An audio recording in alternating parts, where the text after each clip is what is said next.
Hi and welcome to City Happenings. I'm Mayor David Black.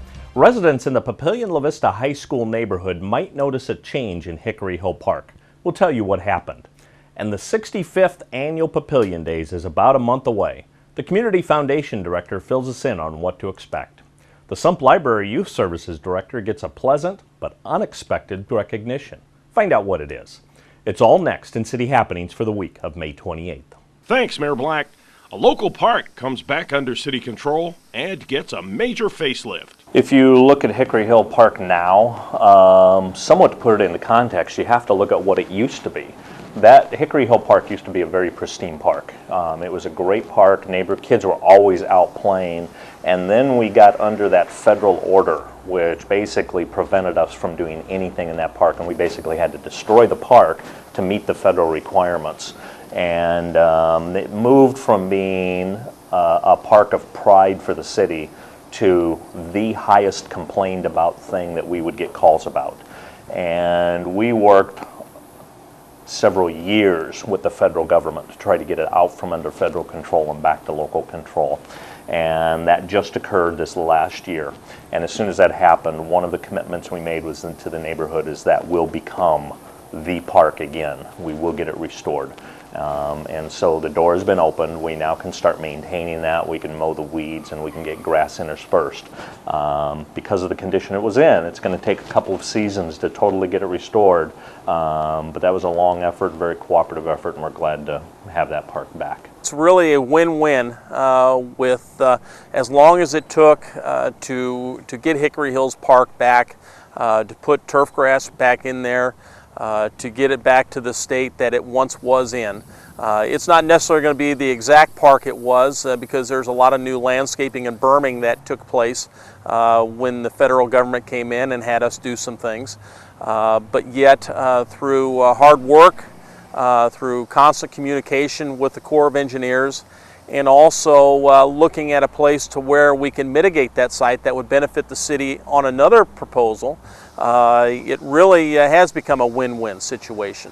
I'm very pleased with the way Hickory Hills Park is moving forward right now. During the very different winter we just had, we had some open time where we could actually go in and dormant seed that park again. So we have a lot of good turf grass coming up right now. We're mowing it short. We're spraying the weeds right now, and it looks really good. So this summer, this late summer, this fall, we'll be going in and replacing the concrete path that pretty much goes through the entire length of that park with a new, a little bit more user-friendly hard surface path that's not so bumpy and makes it a little bit easier to push strollers, bikes, you name it. Through it all, the neighborhood residents have been great. They really worked quite well with us. We understood how upset they had become during certain times of the year when we could not go in and spray weeds or we could not go in and mow. That place really became an eyesore and became a safety hazard for many people who went through there. People didn't feel comfortable in the park, and that's the last thing the City of Papillion wants, is someone not feeling comfortable in one of their parks. So through hard work, like I said before, through hard, I don't want to say negotiations, but talks by the mayor and the city council with representatives and city staff with the Corps of Engineers, this park will be back to one where people will feel good about, will feel safe, and it'll once again be another really good place for people to go and relax. It's that time of year as the community gears up for Papillion Days. We're really excited. It's a special year for us. It's our 65th anniversary of Papillion Days. So the theme this year is Fabulous 40s, celebrating 65 years of Papillion Days. And we kind of have a vintage flair.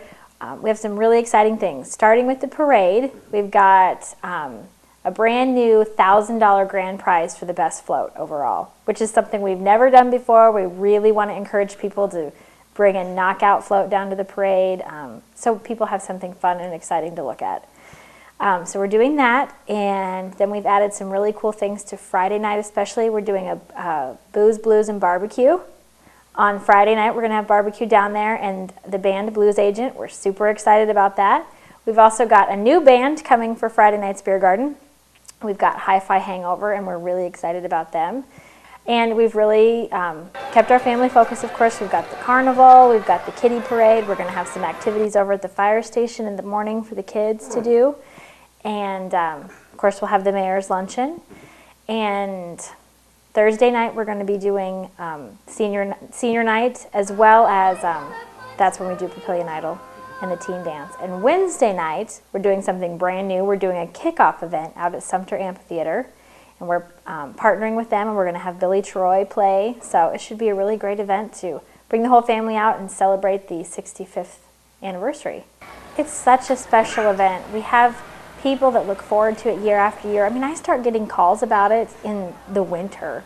Hey, do you have the dates for Papillion Days? Do you know the lineup for Papillion Days? So it really just, it's not just about the carnival or the beer garden. It's about bringing people together. And that's what we do year after year, is we bring families back together, friends back together, and we just want to make sure that we're keeping that central to everything that we do. Take a proactive library youth services director, add a thankful elementary school teacher, and you get an award winner. I am so grateful and so thankful that Mr. Matthews took the time to do that. This is part of what I need to do and what I want to be doing, so to get thanked for it is just icing on the top of the cake. It sends a message that I know what I'm doing and that I enjoy what I do. In fact, I'm very passionate about getting literature into kids' hands.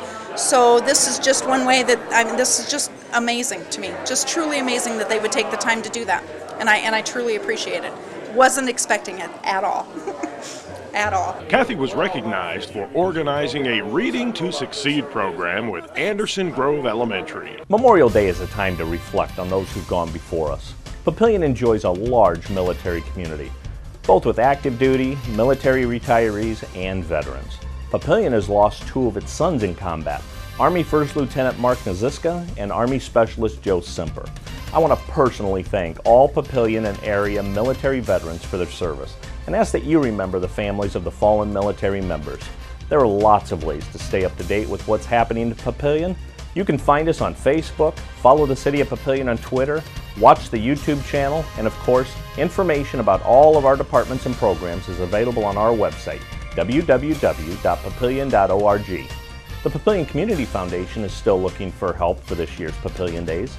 To volunteer, please call 402-331-3917 or email aames@papillion.org. For more about Papillion, go to www.papillion.org or just call the Mayor's Hotline at 402-827-1111. Thanks for watching.